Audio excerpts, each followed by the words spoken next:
ഇന്നത്തെ വർക്കുണ്ടല്ലോ ഈ കാണുന്ന ലബൂബു ആണ് കേട്ടോ.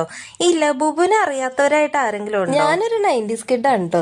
അതുകൊണ്ട് തന്നെ ഈ ഒരു കേക്കിന്റെ ഓർഡർ വന്ന സമയത്ത് എന്റെ മനസ്സിൽ ഞാൻ അന്ന് കാണാറുണ്ടായ കുറെ കാർട്ടൂൺസ് ഒക്കെ മനസ്സിലോട്ട് വന്നു കേട്ടോ. ചില ഐറ്റംസ് ആണ് കേട്ടോ ഈ കാട്ടിലെ കണ്ണൻ, മൗഗ്ലി, പിന്നെ അതേപോലെ തന്നെ ടോം ആൻഡ് ജെറി, പോപ്പോയ് ദ സെയിലർമാൻ, അങ്ങനെ കുറെ കാർട്ടൂൺസ് അന്ന് കാണാറുണ്ടായിരുന്ന ആ ഒരു ഫീലൊക്കെ ഇപ്പൊ അത്രയും കിട്ടാറില്ല കേട്ടോ. അതുകൊണ്ട് തന്നെ ഞാൻ വിചാരിച്ചു ഇന്നത്തെ കുട്ടികളൊക്കെ എന്ത് കാർട്ടൂൺ കാണുന്നു, ഞങ്ങൾ 90s കിഡ് അല്ലേ ഇതൊക്കെ കണ്ട് ആസ്വദിക്കാറുണ്ടായിരുന്നേന്ന്. അപ്പോൾ എൻ്റെ ഈ വീഡിയോ കാണുന്ന എത്ര പേർക്ക് അന്ന് ഞങ്ങൾ ചെറുപ്പത്തിലെ ഏതൊക്കെ കാർട്ടൂൺസ് കാണാറുണ്ടായിരുന്നോ ആ പേരുകളൊക്കെ റീകളക്ട് ചെയ്യാൻ പറ്റുന്നുണ്ടെന്നുണ്ടെങ്കിൽ ഒന്ന് കമന്റ് ചെയ്യണം കേട്ടോ. പിന്നെ അതേപോലെ തന്നെ അന്നത്തെ കുട്ടികൾക്ക് ഒരു അഡ്വാൻറ്റേജ് കൂടി ഉണ്ടായിരുന്നു കേട്ടോ. അന്ന് എല്ലാ കുട്ടികളുടെയും വീട്ടിലൊന്നും TVs ഉണ്ടാവാറില്ല. അതുകൊണ്ട് തന്നെ അടുത്ത വീട്ടിലെ ഫ്രണ്ട്സുമായിട്ടൊക്കെ ആയിരിക്കും, ഒരുമിച്ചിരുന്നിട്ടൊക്കെ ആയിരിക്കും ഈ കാർട്ടൂൺസ് ഒക്കെ കാണുന്നത്. അങ്ങനെ ഒരുമിച്ചിരുന്ന് കാണുന്ന ആ ഒരു ഫീൽ ഉണ്ടല്ലോ ഒറ്റയ്ക്ക് വീട്ടിലിരുന്ന് കാണുമ്പോൾ കിട്ടാറുമില്ല. അതുകൊണ്ട് തന്നെ അന്നത്തെ കുട്ടികളുടെ ആ ഒരു കാർട്ടൂൺ കാണുന്നത് ഇല്ലെങ്കിൽ TVയിലെ ഓരോ ഐറ്റംസ് കാണുന്നതും ആ കണ്ട് മനസ്സിലാക്കുന്നതൊക്കെ ഒരു പ്രത്യേക നൊസ്റ്റാൾജിക് ഫീൽ തന്നെയാണ് കേട്ടോ. എന്റെയും ചെറുപ്പത്തിലുണ്ടല്ലോ ഞാൻ ഒരു 5ാം ക്ലാസ്സിൽ പഠിക്കുന്ന അന്ന് മുതൽ 7ാം ക്ലാസ് വരെ ഒരു 2 കൊല്ലത്തോളം വീട്ടിൽ കറണ്ട് ആവട്ടെ പിന്നെ അതേപോലെ തന്നെ ടെലിവിഷൻ ആവട്ടെ ഒന്നും ഇല്ലായിരുന്നു.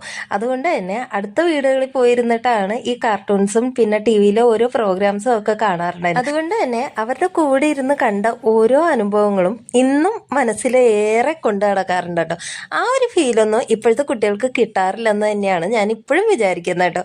അത് എത്രത്തോളം സത്യമാണെന്ന് അറിയില്ല, പക്ഷെ എന്നാലും എന്തോ ഒരു പ്രൗഡ് മൊമെന്റ് ആണ് ഞങ്ങൾ അതൊക്കെ ആസ്വദിച്ചിരുന്നല്ലോ എന്ന് ഇങ്ങനെ വിചാരിക്കുമ്പോൾ. അപ്പോൾ ഇത്രയും നേരം ഞാൻ പറഞ്ഞത് കാർട്ടൂൺ വിശേഷങ്ങളായിരുന്നു കേട്ടോ. പക്ഷെ ഇപ്പോഴാണ് ഞാൻ മനസ്സിലാക്കിയത് ഈ ലബൂബു എന്ന് പറയുന്നത് കാർട്ടൂൺ അല്ല, ഒരു പ്ലഷ് ടോയ് ആണെന്നുള്ളത്. അപ്പോൾ ഈ ഒരു ഐറ്റം നിർമ്മിക്കുന്നത് ഹോങ്കോങ്ങിലുള്ള ഒരു കമ്പനിയാണ് കേട്ടോ. അവരാണ് ഈ ലബൂബുയുടെ ഫുൾ സീരീസ് നിർമ്മിച്ച് വിൽക്കുന്നത്. ഈ ഒരു ടോയുടെ പ്രത്യേകതകൾ എന്താന്ന് വെച്ചാൽ ഇതേപോലെയുള്ള 2 വലിയ ചെവികൾ, പിന്നെ അതേപോലെ തന്നെ കണ്ണും നല്ല വലിയ കണ്ണുകളും, പിന്നെ പല്ലുകൾ ഇങ്ങനെ കൂർത്ത പല്ലുകൾ പുറത്തേക്ക് തള്ളി നിൽക്കുന്നതുമായിട്ടുള്ള ടോയ് ആണ് കേട്ടോ ഈ ലബൂബു എന്ന് പറയുന്നത്. അതിന്റെ കൂടെ തന്നെ ഈ ടോയ്സിന്റെ കാര്യം പറഞ്ഞപ്പോഴാണ് ഞങ്ങളുടെയൊക്കെ ചെറുപ്പത്തിൽ ഞാൻ ആഗ്രഹിച്ചിരുന്ന ഒരു ടോയ് ഉണ്ടായിരുന്നു. സോഫ്റ്റ് ടോയ്സ് ആയിരുന്നു കേട്ടോ അന്നത്തെ കാലത്ത് കൂടുതലും. ഈ ടെഡി വെയർ ആയിരുന്നു വൻ ഹിറ്റ്. അന്ന് ഞാൻ ഒത്തിരി ആഗ്രഹിച്ചിട്ടുണ്ട് ഒരു ടെഡിയെങ്കിലും കിട്ടിയിരുന്നെങ്കിൽ അതിനെ ഒന്ന് കെട്ടിപ്പിടിച്ച് കിടന്ന് ഉറങ്ങായിരുന്നല്ലോ എന്ന്.